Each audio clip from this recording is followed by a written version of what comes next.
Welcome and thank you for joining me tonight.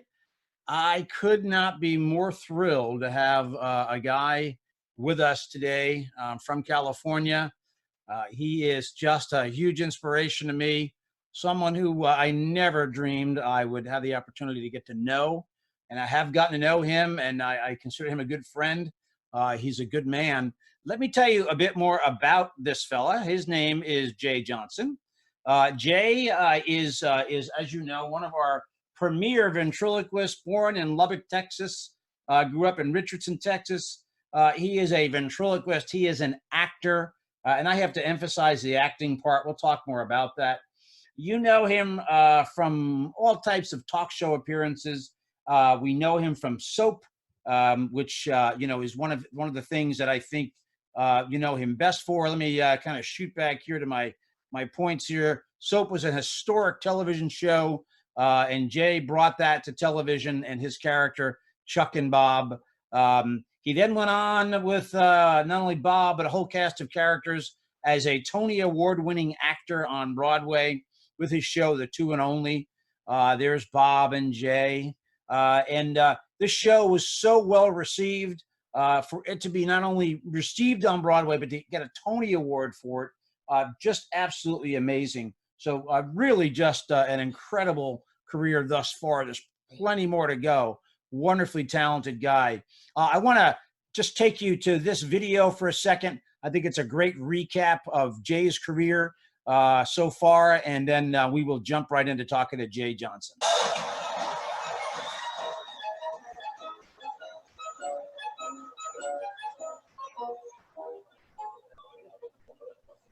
For the Royal Academy of Sciences, Monsieur de la Chapelle concluded that ventriloquism was not a matter of a physical abnormality of the human physiology. And number two, ventriloquism is not a matter of demon possession. I conclude, therefore, that ventriloquism is mental illness.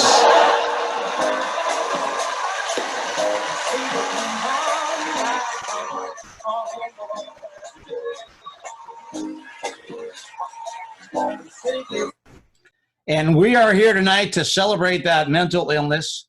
I am thrilled to have him here with us live from Los Angeles. Jay, go ahead and turn that camera on. Here he is, everybody. Al, they told us here in Los Angeles that we need to wear masks, and I didn't really have one. It's not supposed to be hospital mask. All right, that's it. I did this for you. This is where we were the last time we had dinner. Yes, it is the last place that we had dinner in an amazing place. And I have to tell you, on the plane coming back, I watched the movie entirely because I had only seen half of it on the way to California, and saw the very table basically we sat at. So that was pretty neat. Yeah, they actually closed completely right now. They're not doing takeouts or anything. I guess they own the building. They can afford to stay around, but yeah, you can't even get takeout right now. So. Yeah, and I'm looking forward to come back and trying the other place. So we'll absolutely. Musos, we're good. Good. Well, Jay Johnson, welcome. You are just a powerhouse, man, and I don't need to reminisce. I've told you, but just telling the audience when I was a young man, starting out in ventriloquism. Here comes this hip dude doing stuff I had never seen before. Merv Griffin, my mom was a huge fan of all the talk shows, and I'd see you, and but then when Soap came, just incredible. And I'm gonna go back to some of the questions we have. I love this first question that somebody asked, and it's a great one. I'm sorry, I'm just gonna have to go back into Facebook. By the way, folks, let me explain a couple of technical things so you know that I'm not being rude. I'm going to change the camera shot in a second too. I have a bunch of things I have to do during this, so when I'm not looking at the screen, I'm not being rude. I just need to be switching things around. But I want to go to your questions here on Facebook. There have been some great ones, and of course they were right on top a moment ago before I closed this, and now they're not. So I will come up with them. But I think essentially the first question, I'll get his name, Jay, and you can start answering it, is somebody wanted to know, of all the puppets you could have used on Soap, why did you choose Bob? Oh, wow. Yeah. We actually cover that detail in The Two and Only, but it's an interesting story, the fact that I didn't come up with Bob. He was introduced to me on the first day of my show, my position on the show. They had decided that they wanted the character to come from Hawaii. They probably thought they were going to hire an actor and loop the voice. So they went ahead and built this Hawaiian puppet before Chuck was even cast. Mm-hmm. I came in with Squeaky. Squeaky came in, and they just decided Squeaky was too sweet to do the job. So love Squeaky. It was Bob, and it wasn't a clear copyright. It was a Renee Zendejas figure that a prop man named Jack Shafton had changed up and kind of painted and then sold to soap. So it was kind of a community project there for a while. But after the show, I had another one made, and the original with Smithsonian, of course. And so the one I worked Broadway with is actually a third generation Bob, which finally worked out a lot of the kinks that were tough. Yeah, and it's I was going to post the Smithsonian Bob. Now, how often does that? You know how often that one goes on display at the Smithsonian? I have no idea and no control. The last I heard, they were building, and maybe they finished it already, a contemporary, they don't call it icons, contemporary memorabilia section. Okay. And he would be in that, which would include things like the ruby red slippers and Oscar trash can, that kind of stuff, you know. So yeah, I've never seen it. I've seen pictures, but I've never seen the display. For those of us that suffer from that mental illness you talked about at the end of the clip there, yeah. Screw the ruby red slippers. We want to see Bob. So take us real quickly on your journey. And you know, as I'm sorry, the gods of Facebook, of course, frowned upon me. My post original from today, where I asked questions, has literally disappeared from my feed. Isn't that usual with our friends at Facebook? But so I may have to ask folks to kind of write in their questions again and go to the live stream. Take us on a quick journey of Jay Johnson from, you know, you're a kid, you're learning event. I want to hear about the Six Flags stuff and how much you learned from doing all that. And a lot of people starting out here on World Events and other pages, they ask about how do I get good? So that's a great story about how to get good. Yeah, well, you know, people think there's some magic word about any art form getting good at anything. This morning I watched an interview with Shin Lim, who was the America's Got Talent magician that won world, whatever. And Shin and I had been on tour with a show called The Unbelievables a couple, 3 years ago. And I know from personal experience that Shin never doesn't have a deck of cards in his hand, and he's never not rehearsing. Wow. Even if he's doing spins and moves. And he talked today about how that it was practice and practice and practice and practice and practice, and eventually make it look like it's easy, but it's just not. So yeah, everybody has a way to get to great stage performing. Any other shortcut than rehearsal, let me know, because we'll make a fortune. But yeah, right. Doing it. But so you start off in Texas as a how old were you when you started event? Well, my first professional job when I was 11, I think I got, well, I don't think, I know exactly. I got $10. I did 10 minutes. Okay. So my father says, that's $1 a minute. Yeah. Yeah. So, you know, if I could work 8 hours a day at 11 years old, I was making $100,000. Yeah. So there you go. Pretty incredible. Yeah. Yeah. So you started at 11. When did you start Vent? What was your inspiration? How did you start? It was probably like most. A neighbor had a not Charlie McCarthy, but a Jerry Mahoney, and I wanted it. It wasn't the moving eyes one. And I really would play with it at his house from about 5 years old on until it just wore out. And then found one at my cousin's house one almost Christmas. So yeah. So I really started doing voices and silly stuff when I was 5, and 11 was my first show, because I guess the year before, or when I was 10, I got that Jerry Mahoney. So now that's the Jerry Mahoney that's in Vent Haven now with the black hair. Is that the one? That's right. That's right. Yeah. Good. And it should be called my mom's puppet, because she made the clothes and she made the wig, and she was really amazing. So that's. And your mom's birthday was yesterday, so. Exactly. She was April Fool's. Happy birthday to Mom. Yeah, absolutely. So tell us about Six Flags. How did you end up at Six Flags? Well, between Dallas and Fort Worth is Six Flags for Texas. I was living in Dallas. So The rule was it was a college age person's employment. You know, all the performers were college age. And I was a few years from that. I was a couple of years from that. Yeah. But wow, why not? So I auditioned and got the role. And turned out to be the role was, well, they invented the role for me, actually, I guess. But it was a show that involved the early 60s campus demonstrations that everybody was doing. Mm-hmm. And they had hired a brain trust that had the idea to make their college really famous with all these protests. And it was squeaky.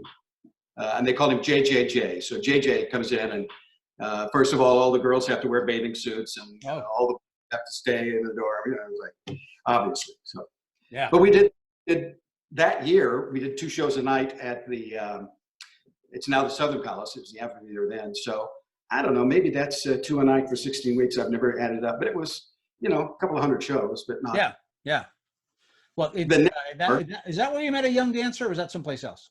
Oh, that was another show, another time, but later. Okay.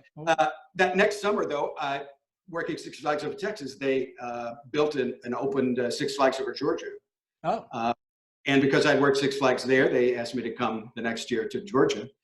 And that's the year that somebody in the other cast quit or they fired, and I double casted for 10 shows a day.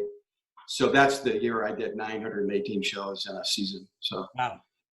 And I think that's what did it. I mean, by that time, either I thought this was something I could do for a long time, or I would never want to do it again. Well, and I think that's a really important, that's the kind of the lesson I'm drawing out, is that, you know, when you do something like that, Malcolm Gladwell's book, Outliers, you know, you are an outlier, you know, there are other events, you know, that are outliers, that did things like that. And that's kind of the most important thing for any event, young or older, you know, just to keep on performing. That's what Absolutely. I say to a lot of events who are starting out. You know, perform. So glad to hear that lesson. I'm going, Annie's on here. So I'm going to read, folks, I'm going to ask you to do a silly thing, and maybe somebody can help me out here. I don't know why, but Facebook has literally wiped out my post promoting this event, and I lost your questions. So I have a question here from David Pitts, who's on here with us. Are you thinking of possibly touring the Two and Only again after this is all over, meaning the COVID-19 scare? Oh yeah, I'm always looking for ways to tour the Two and Only. It's there's nothing planned, there's nothing that works, and I don't know if there's an organized tour. I have the feeling once we're allowed back out of the house, we may want to see a lot of things, so there may be more of a market. But it's a somewhat difficult show to promote and produce, not from a technical standpoint, but from a marketing standpoint, and the fact that you really don't know what you're getting into until you go. So we've never had any problem with people walking out the door going, I didn't get it. But people, I don't get it, to walk in the door and take the chance has always been an issue for the show. So, So we find communities that have a regular subscription, that kind of stuff. So it's not unfortunately the show. Well, fortunately for me, but unfortunately, it's not the show like a Jeff Dunham that you just put his name on a marquee and, you know, 100,000 people show up. Yeah, but all boats rise, you know, and that's a good thing about that. So, you know, I don't know what I do with 100,000 people. I think, you know, I don't have a t-shirt shooter. I don't have a, you know. So, look, I just, you know, again, I think all boats rise with that, and that's the profile that you, you know, with the Tony Award winning show, and Jeff and Darcy and Terry Fator, and you know, the fact that Willie Tyler showed up at a show that just got canceled, you know, in its first season, which was terrible, on ABC. The name is escaping me at the moment, but the show is so funny. You know, his dummy gets switched with the kid's dummy, and the kid has, you know, Lester, and he has, it was Dan Payne's figure. It was really good. So, all right, let me get another question. Let's see. Okay, that's a message to me from Kevin Driscoll about press releases. So there you go. Thank you very much. Mike Palmer's with us. So Chuck Lyons is asking, Jay, will you be at the convention this year? If we have a convention, I'm planning on attending. I assume we are. I mean, I don't think anybody can make definite plans. Nope. Mark said the other day that for sure it was going on, and they waived the increase in fees, I guess. Yep. I spoke to Mark the other day. He's, we're all feeling the same way. We're gonna just push forward and make it happen. And on a sad note, without our buddy Pete Michaels, who of course, we all are just so shocked by his passing away. And so soon after Alan Seamock. I mean, this is just It just seems we're just getting over Jimmy's death when Alan dies, and now Pete. It's like too much at once. Let's spread it out. It is, and the connection between Alan and my Alan Seamock and Pete Michaels was really deep. That's in the New York crowd. Yeah, So New Yorkers, we do wish again our best to Stacy and Pete Jr. and Diana. And there is a post somewhere on this feed on World Events. Get the address, send them a card, shower that love. It's really important. So and again, it's just we hope that we have a convention. We hope that Stacy and Pete and Diana are there, and I think Betty's planning on coming, Betty Nelson. So yeah, I'm pretty sure she is, if allowed. If allowed, right? And I know we're going to do something special for all three of us. What I'm hearing, some of the long-term plans of some of the boutique shows that I was doing in the summer were happening in June. Some were happening in April, but they canceled everything that was happening in April at this little theater. Like maybe the first or second week of February. They said nothing in April. Yeah. And now they've said nothing in June. So it's till then. So it's going to be interesting. It is. And I do think, in fact, I think Damien James here. Let me read his question here. My question regarding Jay thinks about the future of ventriloquism performance after this, meaning, with the current situation that we're in. I think Damien's right over the border in Canada. And then he also says, do you think online is the new normal for our art? Well, online is certainly very, very friendly to our art form. However, I've seen a lot of people that are just, I still think you have to do your material. I don't think you just post something and say, oh, everybody's watching out there, so I might as well post this. Right. And it's not thought out, and it's not, just do a couple of takes before you put one on the air, I would say. Yeah. Know that it will be there forever. And when you get better, the one that you should have rehearsed a little bit more on is still going to be there. Right. And it tends to judge the entire art form when they go, well, okay. Yeah, I agree. And I say that a lot on World Events. Post a lot, get out. We're here to learn and be, I think it's just the greatest group of people. I love all the pages are great. Conrad Hartz, I always thank Conrad for this page because he's the guy that does it, organizes it, polices it.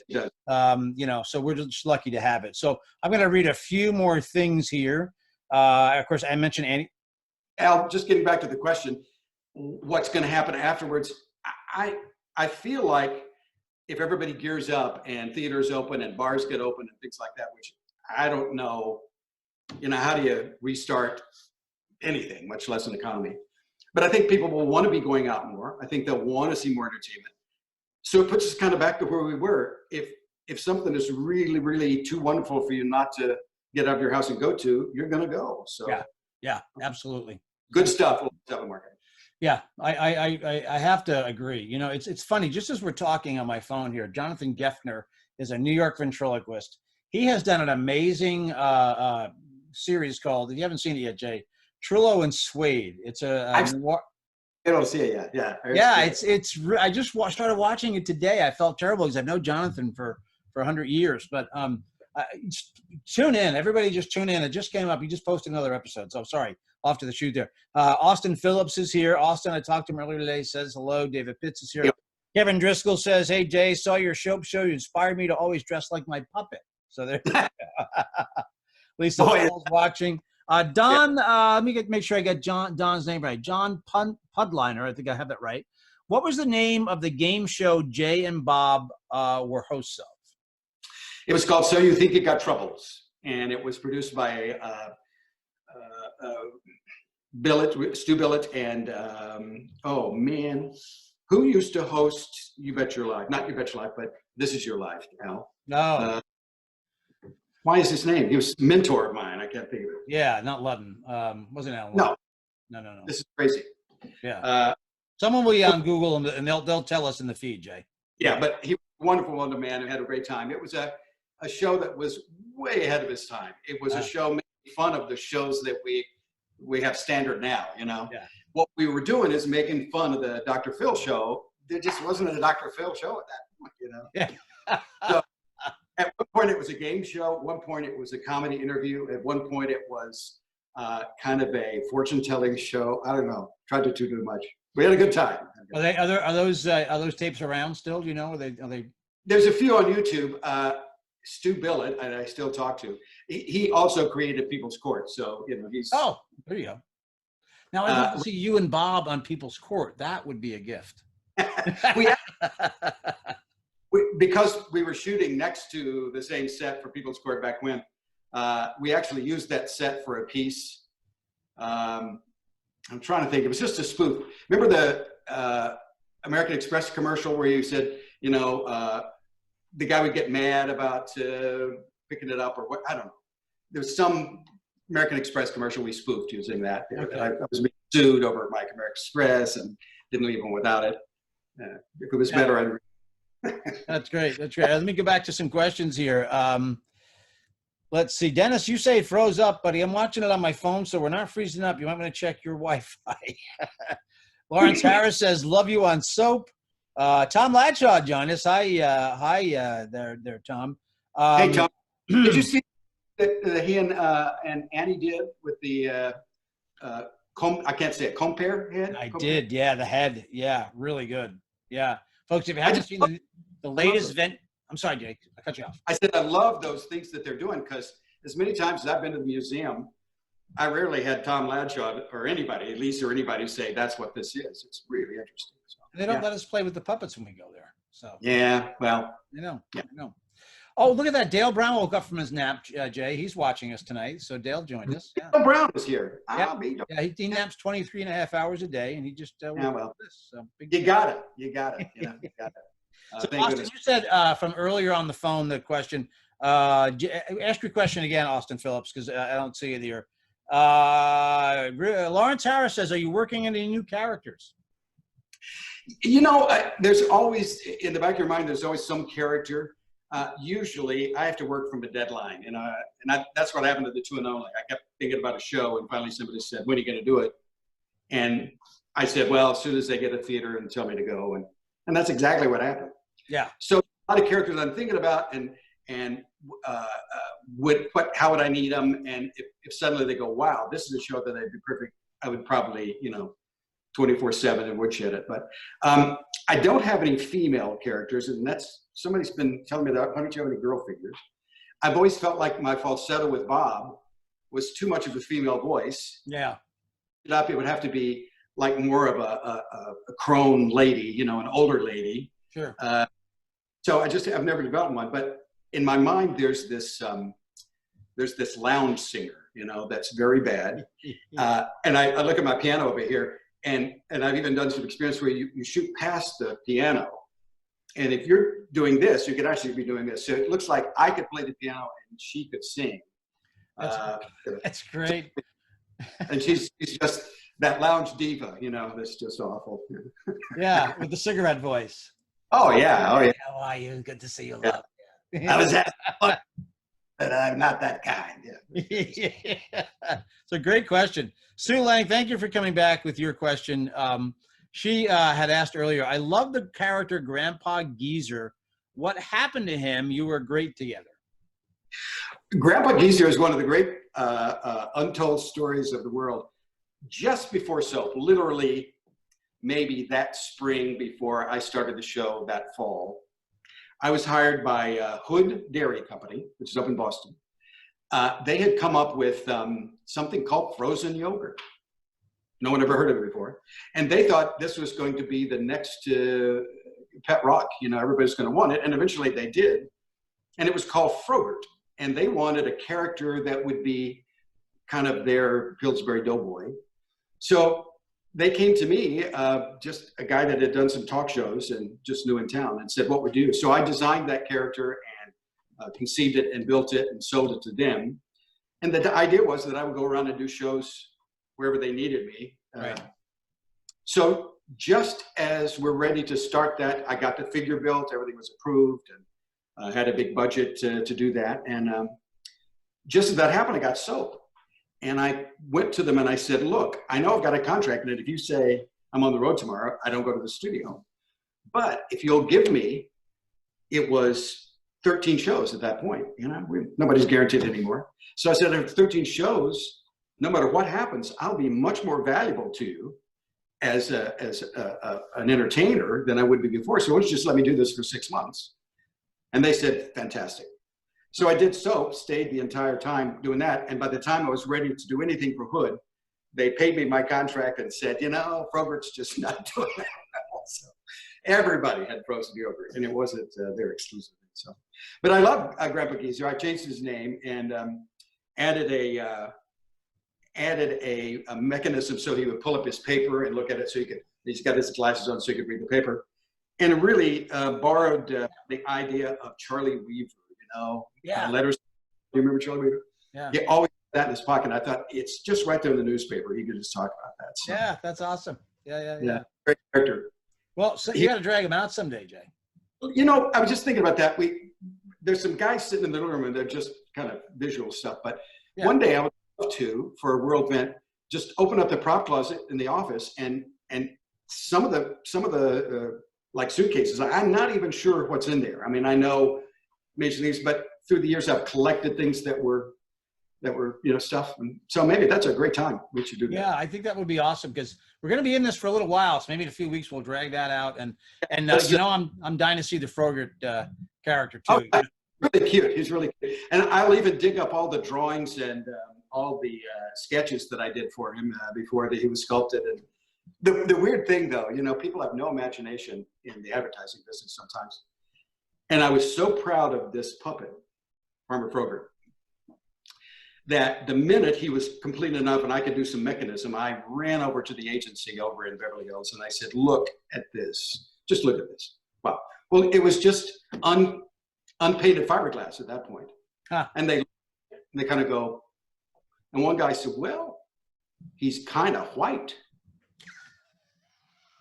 And I knew that was it. So I just took it, I put it away. I said, thank you very much. You know, absolutely. We're still working on it. I thought they'd be so amazed by the mechanism. They didn't know. They just knew it was just too pale. Well, last time I had vanilla frozen yogurt, it was kind of pale. But See, I'm surprised they didn't say, perfect, you know, can you make a child? You know, it's would have been just so funny. Gosh. Yeah. Yeah, well, as you know, as a New Englander now, I'm not originally, but as anybody that worked with Hood, which is, you know, I can't have my morning coffee without Hood half and half. So I want to see that. They were great people.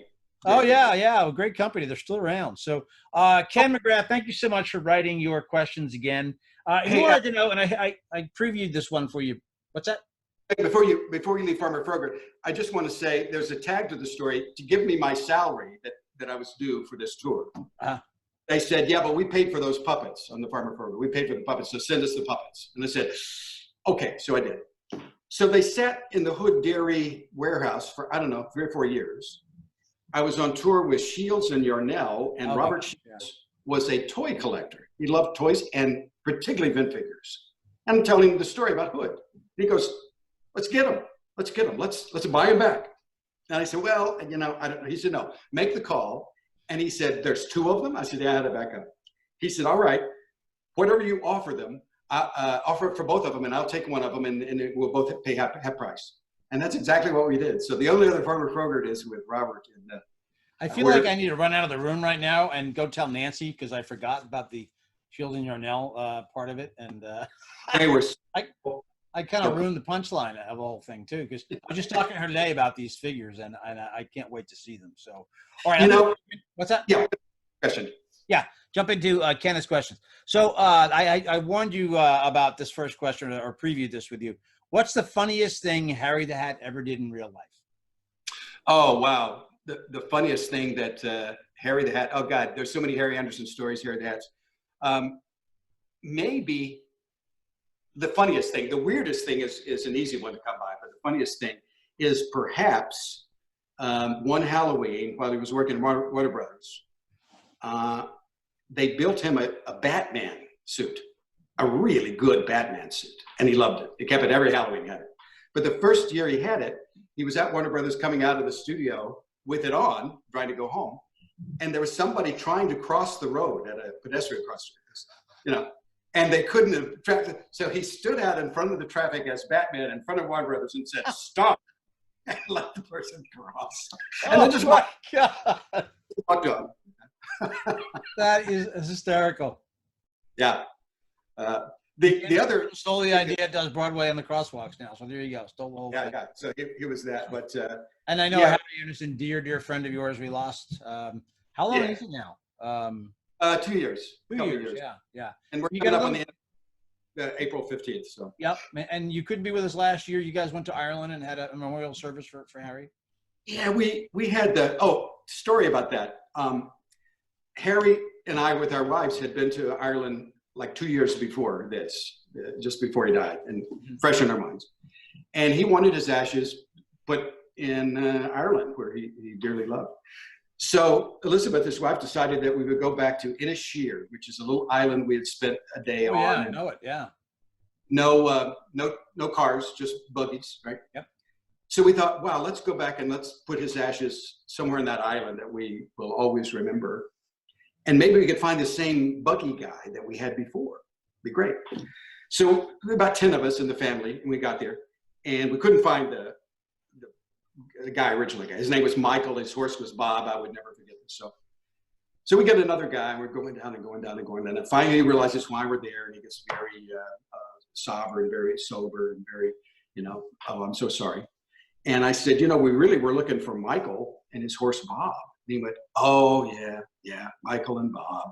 I said, are they still working? Are they still doing and everything? He said, oh, he just passed.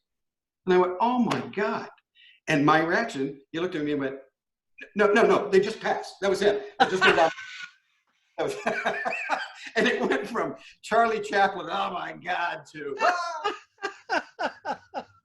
Harry was. I think Harry planned that one for you, Jay. Yeah, I'm sure. So that may be the funniest thing he ever did. Yeah. Yeah. In real life. That's hysterical. That's hysterical. We have to compare Ireland stories sometime. Oh, I love it. Don't you love it there? God almighty. I love it. Remind me to tell you, follow my finger. I'll tell you that one. So Ken also asks, he has some good questions. I'm going to read them all. What was it like working with Billy Crystal? All right. The only one I knew on soap at the time was Billy Crystal. I mean, even all of them were famous actors, but maybe from New York. But Billy had been on The Tonight Show, and he had done his Muhammad Ali, and so I knew him as a young comic and everything. And so we were sort of in the same subset. The cast was pretty much older, and there was the kids that were all younger. And so, it was just like two guys eventually competing for their camera time, So right. We always had this kind of healthy kind of relationship that was. But for the first season, we would talk and we wrote a scene, and he said, this would be fun for us to do. And we wrote the scene where Bob is locked in the refrigerator and oh my gosh, everything talk, right? Yeah. So we worked on that, and we beat it out, and then we had the idea, and we had it all done, and we approached Susan with it, and Susan said, great, she put it in the show. And I think Billy said, we should get writer's credit. And I said, man, just do the, I don't want to do the stuff. I don't care about the credit at that point. And they said, oh no, Susan, all of it's Susan. So we said, okay. And Billy never wrote anything more for them again. Oh, wow. Yeah. And I think that was kind of sad, because there was so much more that all of us could have done. That bit was just from beginning to end. The minute that kitchen door opens and you walk in, and that's where you're acting. I mean, I don't need to blow smoke up your skirt there, Mr. Johnson, but that's where the acting part of you just, blows me away. You're as every bit an actor as you are a ventriloquist, my friend. Well, thank you. Thank you. I always loved to do both. In high school, it was always like, man, I love to act, but I sure like to do the act. And when soap came along and I got to do both, it was heaven.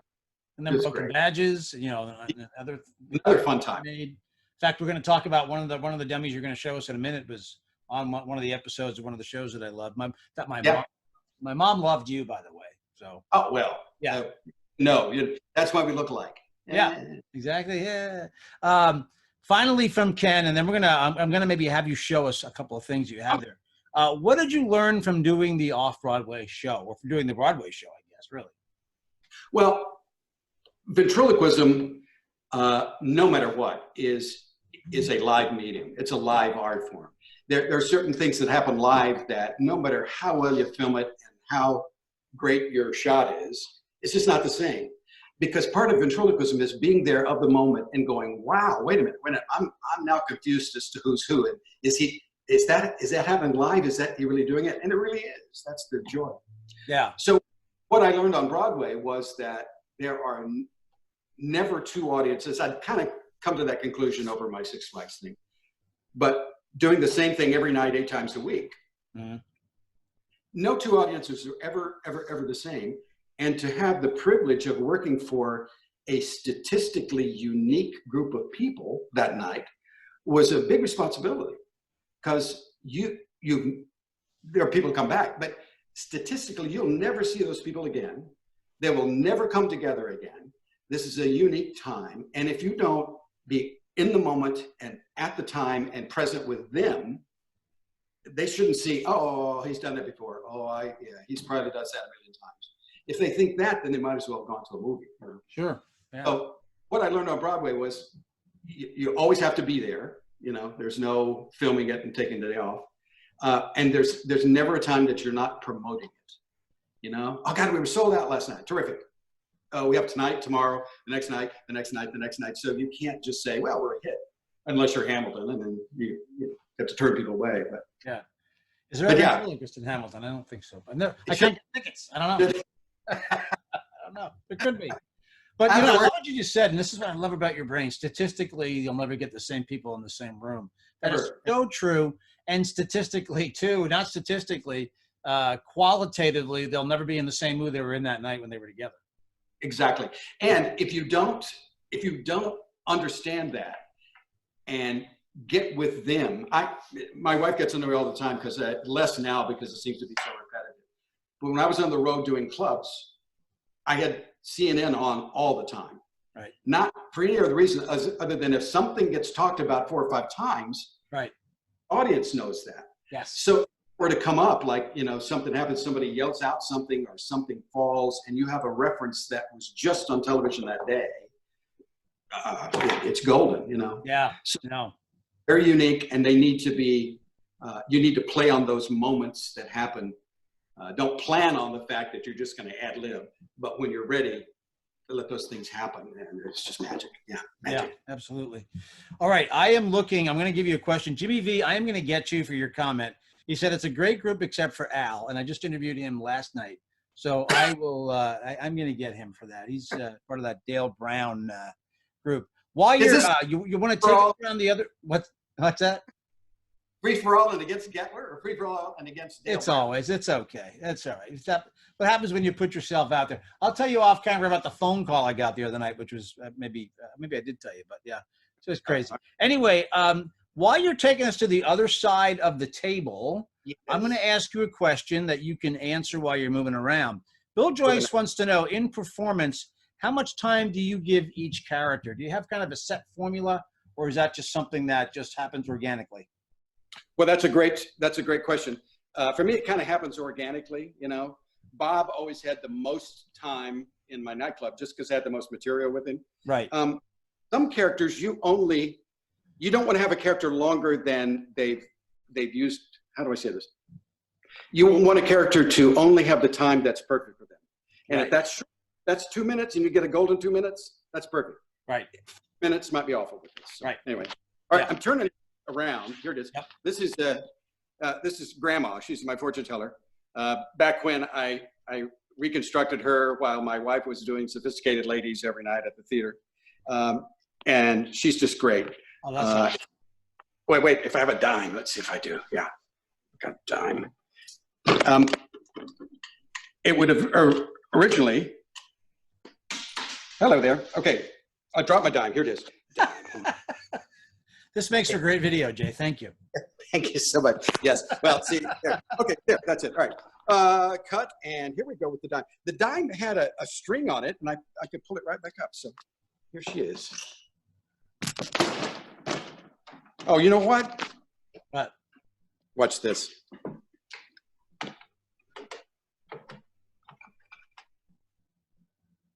Oh, I lost you. There you are. She's working. What's So she she doing? does 25, I think, different motions. And then a fortune comes out down here. So. Oh, very cool. Yeah. All right. My So, camera works. sidebar, if you ever need other help with that, that's Austin Phillips works on those too, automaton. Well, there you go. I had such a great time. I know nothing about it, but it's just a cam going around there. Yeah. Pinocchio, it's obviously a 2-scale real life Pinocchio that Renee Zidhaus made. Renee is the one who Renee made Bob. that, really? Yeah, and my wife had that commissioned for me for a birthday one year. Oh, and, lovely. He's doing great. The only thing is his tie was like royal blue, and it's just over the years faded out. But yeah, he's still good.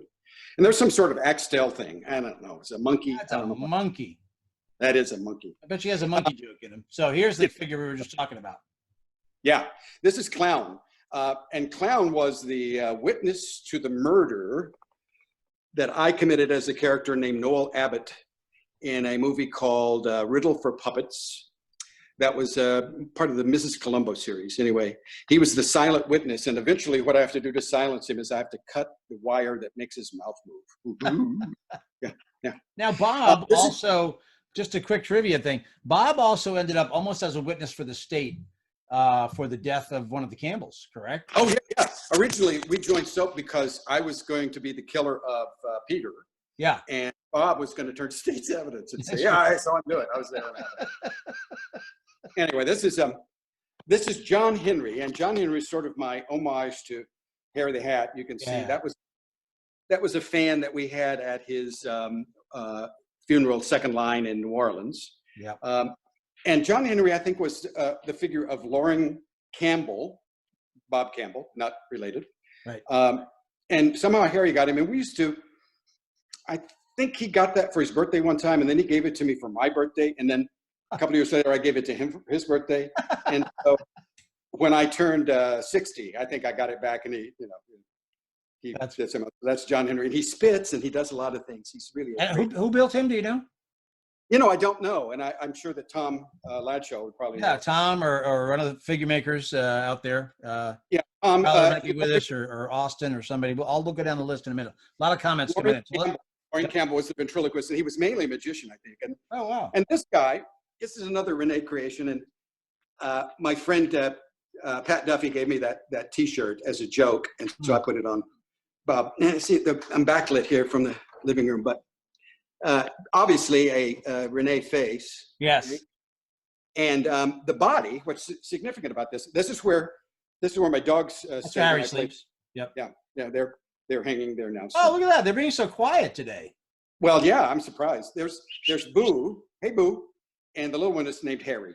So there you are. You know what I feel like? I feel like Edward R. Murrow, Yeah, that's the way it was. Anyway, so there was a soap script that said, and I know what it was. I actually came up with this idea. I said, it was time when everybody was roller skating, that was a big deal. Mm. And so I said, it'd be funny if Chuck and Bob are on roller skates. It'd be funny. My idea was we would be sitting behind the table at the household like this. Bob and I would be talking, and he would say, come on, Chuck, come on. I said, I don't know, it's a little dangerous. No, we got to go. You'll be fine. Just look at me. Think of all the girls. Great. And we stand up, and Bob has roller skates. I've got skates, and we skate out. That was the scene. Well, it comes back from the rewrites, and here's the scene. Chuck skates into the kitchen. Jody, played by Billy Crystal, skates into the kitchen. Bob skates into the kitchen. They all parlay for a little bit. Bob says, let's go. And Jody says, oh, let's play Crack the Whip. And for this moment, Chuck goes, yeah. And they grab Bob, and he skates out the door. And I went, that'd be a good trick. It'd be a good, how we can do it. And they went, well, it was your idea. What do you mean you can't do it? So I went to Renee, and I said, Renee, how would you do this? And he said, well, I've got a walking body. I wonder what would happen if you put skates on it. It'd probably be even easier. So he loaned me or rented to them that body, which is a walking body. And we put skates on it and got that scene shot. And we figured out exactly how far Bob would go if pushed just right before he cratered first. And there was a prop man with blankets and pillows and everything. Just in the moment, they covered it up. That's great. So when Renee passed away, I got it, that little guy who sat in his studio for a long time. Oh, and this right here. This is obviously people send me and I collect monkeys all the time. Yes. Yeah, from Darwin. But this is really special. This is something that Jeffrey Golick made. This is a great little, let me get him here. Here he is. Yeah. Let me get him. I just love this guy so much. He's got this wonderful. He's got a mechanism right there. Yeah. The eyes are gravity, and I've never quite found a way to hold him really well, but here it is. And it goes, yeah. That's great. I don't care. I know you don't. But who built that? This is Jeffrey Golick's work. Oh, wow. Well, Jeffrey, hey, that little. He was yet little when I met him first. Yeah. So, yeah, and I think he's really the closest thing to Jocko I'll ever have. Right? It's amazing. You're what a talented guy he is too. He's teaching the young Vents with Lynn Trefsker and I this year. We did it last year, and I'm so excited about it because he's such a talented.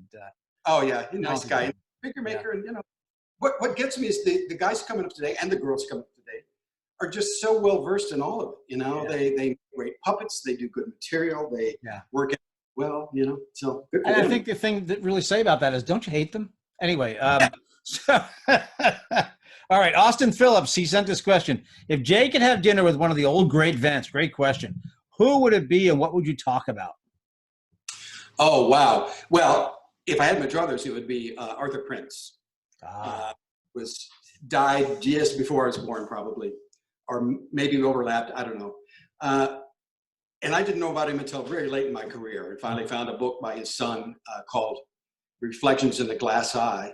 And I think if anything affected my one-man show, that book did. Oh, wow. Because, the story was that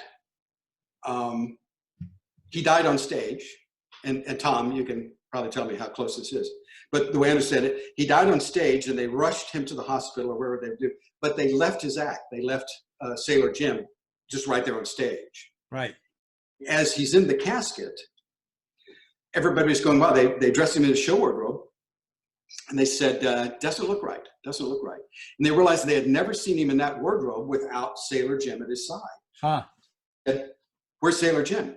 So they ran back to the theater and got, the prop man, and they'd been pushed back in the prop closet, and they got Sailor Jim, fluffed him up, put him in the casket, and they were buried together. So I think that's a story. But the sensitivity of ventriloquism and the heart really was about Arthur Prince. And I would like to, have dinner with him and see if that's just something I've come to myself or he really was the guy that I know. It'd be fun to find out. Well, great question, Austin. Thank you very much. Yeah, you talk about these young people today. I talked to Austin today. He was showing me a little Marshall figure. He was making a tuxedo. It's like, oh, stop it, please. Oh, hey, look, here's Jimmy V again. Al Gatler always dresses like his puppet. Problem is, his puppet is a hobo. Oh, I tell you, great. Kenny Cross says Ralph something. Ralph Edwards. Ralph Edwards. That's what they were saying. Is that? I really heard Ralph Edwards. Thank you. Oh, nice job. Two in the net there. Kenny and Bill Joyce together. So let's see here. Do you have a 1-900 number? Dano Bratton Sr. Thank you. Let's see. 1-800 call Al. Nick Paulo's watching. Vinny Ewert's watching here. Seeing the prop closet will be right. You're right, Chuck. Gary Hunter. Gary, one of those guys that we all know and love. Has been working. And retired. He retired. He retired at about, and he got off that ship just at the right time too. Just time. Yeah. Yeah. So Gary writes, thanks for being an inspiration for all of us ventriloquists. You helped bring ventriloquism back into the mainstream with soap. Yes, you did. Bob Rumba, can we see your Disney animation cell of Charlie and W.C. Fields? Great idea. Now you have to come with me, and we have to go to the back. And I swore I wasn't going to take into the office, so everybody kind of closed their eyes. Let's a preview. Let's just make this a preview. That's a preview. Yeah. So here it is. Okay, no office here. It's just a mess. Yeah. But right, no, that's not the one. All right, hang on. Yeah, stay with me. I'm hanging. I'm going to be looking for questions while you're doing that. Yeah, another question. Thomas Morgan says Jay Johnson is awesome. Ken says thank you. Thomas Morgan, love Bobby, is my favorite vent figure. Conrad Hart says on. But hey, you know who joined us? The man, the legend of television, Bert Dubrow, was with us tonight. So that's oh, great. He's the man. Bob was off the chain from Thomas Morgan. Oh, look, Dale Brown. Well, for sure, Gettler had never seen an audience a second time. That's great. Thank you. Now this is the animation Seller was talking about. Yeah. Oh, yeah. That's gorgeous. Oh, 1939. Yep. And of course, that's Charlie sitting on a big bass fiddle with W.C. Fields and his cigar. And this was the movie was not particularly successful, so it's one of the first times they ever sold cells or gave them away or whatever. Yeah. So this is hand inked and hand painted and 1939. But when it was taken to Disney, right around in here, there was a little patch of paint that had chipped off the back. And as you know, animation cells are painted on the back. Yeah. So at the time, you could go over to Disney and say, I've got this cell. They would look up and say, okay, that's the number something paint. They repaint it and thank you very much. Oh my gosh. So they took it over and they said, yeah, repaint it. Then you go to get it and they say, we'd like you to sell this to us. Ah. They go, no, because you don't understand. It's exactly everything I want to be. I'm a comedian, a ventriloquist, a musician, an actor. It turns out they said, well, don't ever sell it because it's Disney dirty art. Take a look at the cigar and the.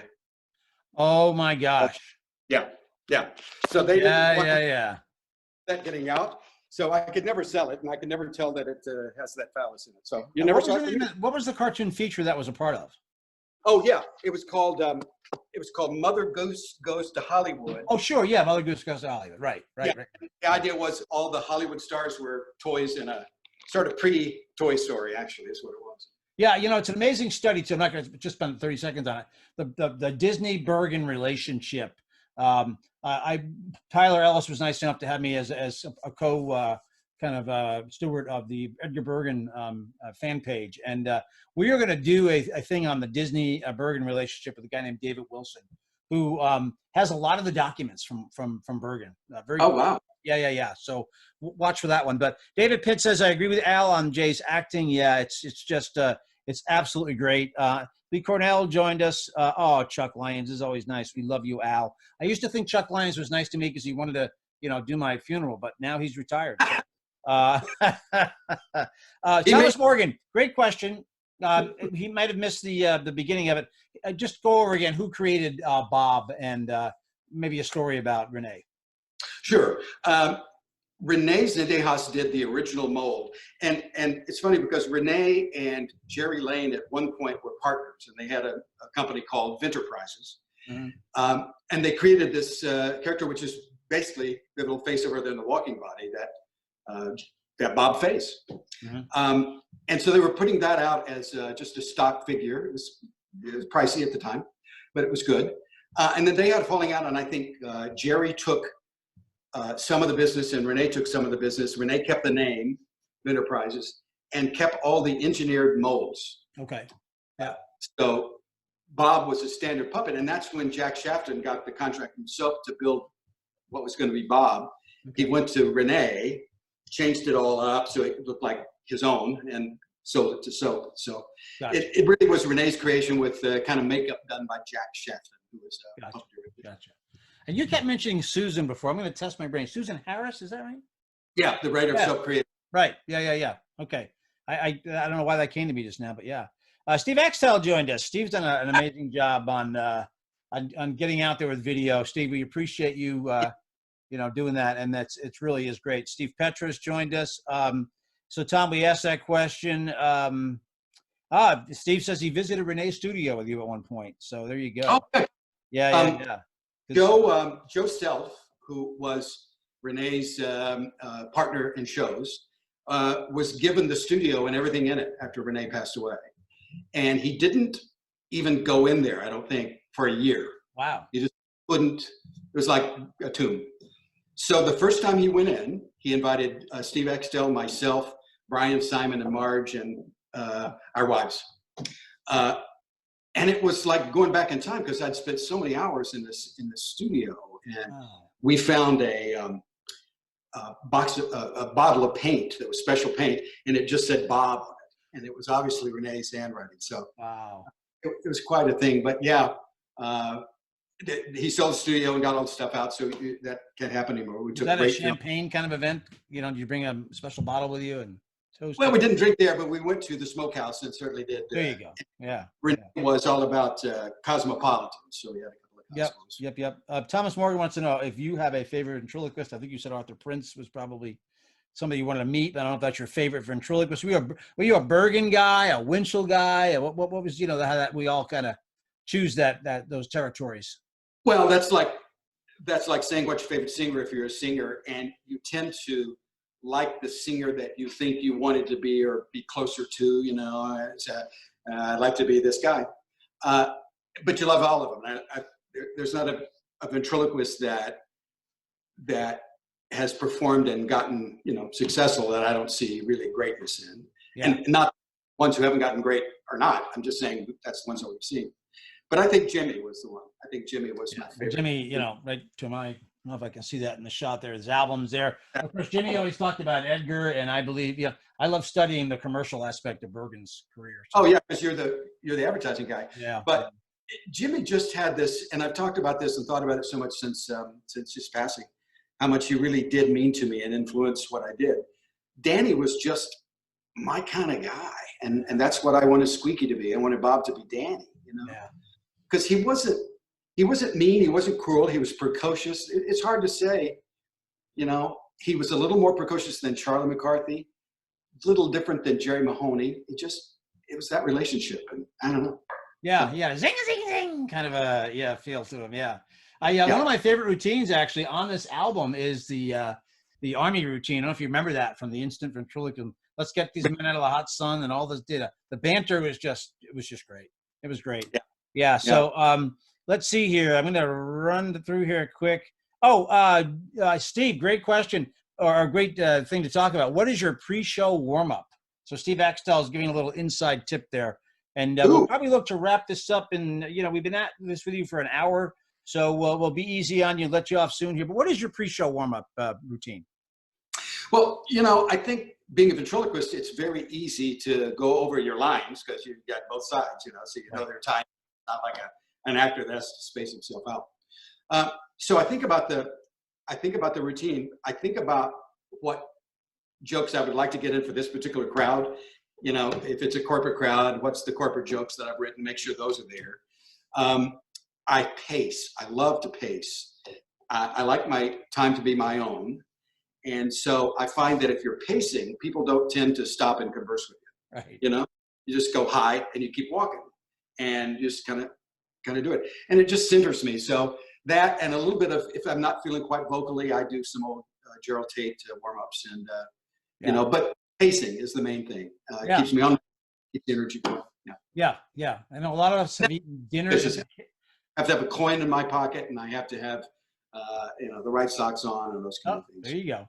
So you're a baseball player of ventriloquism. Little bit. You got some superstition going on. Just work with a different bat. That's all. There you go. Exactly. Right. I have a joke on stage. Before you go, I found this too, and I wanted to show. I hope it's not backwards, but when we opened off Broadway, the show that had just won the Tony was Avenue Q, and it is. No, it's backwards to you. It's forward to us. We see it. Okay. This is. I mean, believe it or not, this was back in 2004. We didn't get to Broadway. This is a fax. And it's from the people over at Avenue Q, and everybody signed it, and they wished me best wishes and all this stuff. But isn't that nice? I mean, that is awesome. That is absolutely awesome. It's interesting. I just found out about a puppetry podcast.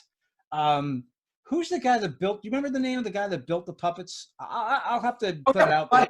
Lyons, he's the one that really kind of organized this. Rick Lyons is the guy. Yeah. And there's the podcast.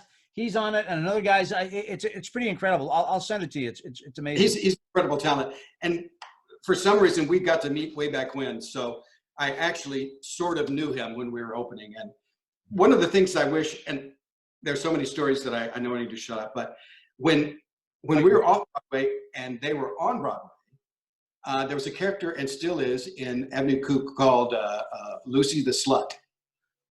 And it was, at that time, acted by Stephanie Zambrosio.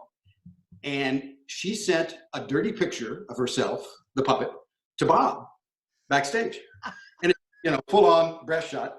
And said, "Hey, baby," you know, something like this. We're in town. I want you to. And I thought it was so funny. I had Bob send her pictures back. And there was this letter campaign going back and forth between the two puppets. Then what happens is Lucy says she's really in love with Squeaky and not Bob. So it's caused a problem with Bob. So Bob, I think the end of it was Bob, we set up a shot where he's holding a Louis Slugger bat, a small bat. Like this. And the caption was, "I don't play baseball and this is not a bat." You know, so but we kept saying, "Listen, you guys, pick up on this. We'll go out on dates, for God's sake." And they thought, "Oh, it's too weird." Yes, we finally got our PG-13 rating of tonight's show. That's great. Good. Good. I could tell it for an ex-audience if you'd like, but I won't. Oh yeah, we'll do that late at night. Do you happen to save those correspondence? Because that should go to Venthaven someday. That's great stuff. They are. I'm surprised I found this. It's one of the great things about being quarantined is you can go through all their stuff. That's what I'm doing. Driving my wife. I told you today, driving my wife insane. You know, Yeah. every time I go across the street to the bar and I come back with something else. You know. But the fact that I found these, I'm encouraged to find the rest of the stuff, because there was a pile from off Broadway and there's a pile from Broadway and then there's a pile from all the stuff when we were traveling and stuff. So yeah, it's hard to find. Yeah, it's great, man. You've got so much history. That's a great question. Rebecca Goosens, I hope I said Goosens, whatever. I get Rebecca, forgive me. She had a great question for you earlier today. She said, "Why didn't you respond to my friendship request yet?" I'm so sorry. You know, what happens is I never look at friend requests for some reason. And somebody will say, they go, "Really?" So I occasionally go down and I go, "Oh, I know that person. So I bet I get to you, you know, and particularly now when I got now, Rebecca. Yes, Rebecca Goosens. So Rebecca, I told you I'd ask the question, Rebecca, and I did it. There you go. Yeah. Rebecca, I look for it. Usually if I see a guy with a puppet, I know he's one of mine, or her. Yeah. Steve Axtell says he has an album from that visit. So I'd love to see that, Steve. Oh, yeah. Awesome. Next time I'm out that way, I'll do it. Yeah. Let's see here. Thank you Jay for the shows. That's Keith Mossenberg. Yeah. So you know what? I've come, I think, to the bottom of our questions so far. Let me just go back up again. But yeah, so lots of great questions, Jay. You know, this has been just an amazing visit. I hope we can go into the office maybe in a couple of weeks and do that. You do that community. Go ahead. I'm sorry. Nothing else would be like good inventory. Take good inventory. So exactly. Yeah. Sorry. What? Is it time to do the thing without? We're just finishing, Bob. Ah, crap. I'm so sorry. Bob was right there. Getting ready. The problem is, I told him 8 o'clock. What did you say? I'll tell you. I told him 8 o'clock. I told him 8. He told you 8 o'clock. No, he's great. He's fine. The timing he doesn't know. Next time, Bob will. Bob and I have kind of a contentious, it's kind of like the Dale Brown, relationship. It's, yeah. Here's the thing. I think about the Dale Brown and I think of the Bob Campbell. You're the common denominator in this feud, you know, so yeah. Oh my goodness. Well, we're getting some thanks from folks here. Jimmy V says thank you. Damian James says thank you. Linda Mason, thank you.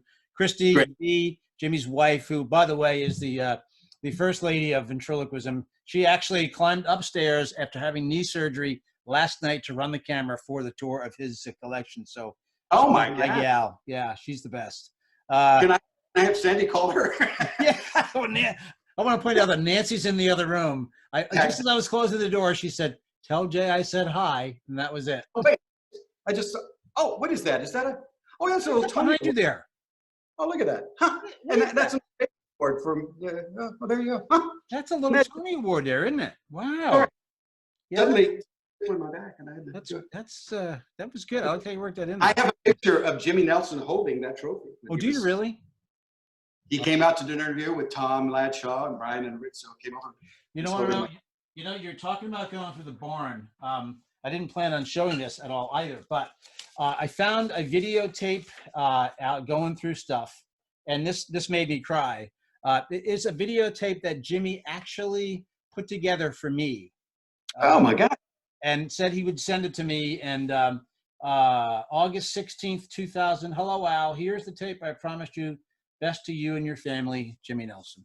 So, I mean, how you couldn't have a sweeter kind of memory than having a videotape. And it's not only is it his spots, he's got some Winchell stuff on there. He's got a little bit of everything. So pretty great, pretty neat. Well, so, I missed him very, very much, and feel the weight of his absence very much. You know, I spoke to him December before his passing away. He was so strong on the phone. I used to call him on his birthday, and you know, he's the one that picked up the phone, not Betty this time. And I think about that because it was on the speakerphone in my car. My daughter was sitting next to me. She was 15 at the time, and we hung up the phone. And I said, I don't think you understand the magnitude of what that is. My hero. That is the man that I spent, you know, every day upstairs in the room, you know, listening to the record. And I know you and I both feel the same way as a lot of us do. So absolutely. A lot. Yeah. Jay, you know, I love you like a brother, pal. I appreciate this time you spent with us here today. I hope you will schedule that office inventory with us. I think it'd be great because I used to keep every puppet in its own suitcase. And then when I started traveling, I needed space, and now everything's off the table, you know, when they started making, it has to be 50 pounds. Yeah. So I put some of the older puppets in the heavier cases, and I really don't know what's in there. So we should have to do it. So well, the shame of it all is I was due to be out there at the end of the month to go. What's the place we want to go to again, Frank? What is it? Musso Franks. Musso Franks. Yeah. So I was going to be out there again, and I was going to call you and get that scheduled. So someday, we'll do it. My client will reschedule. So we'll Good. And hopefully, you know, it's been there 120 years. Maybe it can weather this little setback. I hope so. I hope so. And then on that note, actually, folks, to all of you, please stay safe. Please stay home. Yes. Please wash your hands. I live on this little community that I live in here, and we just closed our little general grocery store. There he is. Yeah. You know, first responders that are out there, please give them a high five. And know that nurses and doctors and all those folks. But I tried to work with the White House to get ventriloquists deemed as essential. Still waiting to my Senator Bernie Sanders. If we carried a gun, if we carried a gun, yeah, that's it. No, my puppet. Oh well, then come on out. Yeah. No political stuff. No political stuff. All right, my friend. Thank you so much. And, great talk. We'll see you soon. All right. You bet. Love to everybody. Take care. All right. Good night, folks. Thanks for joining us. Take care.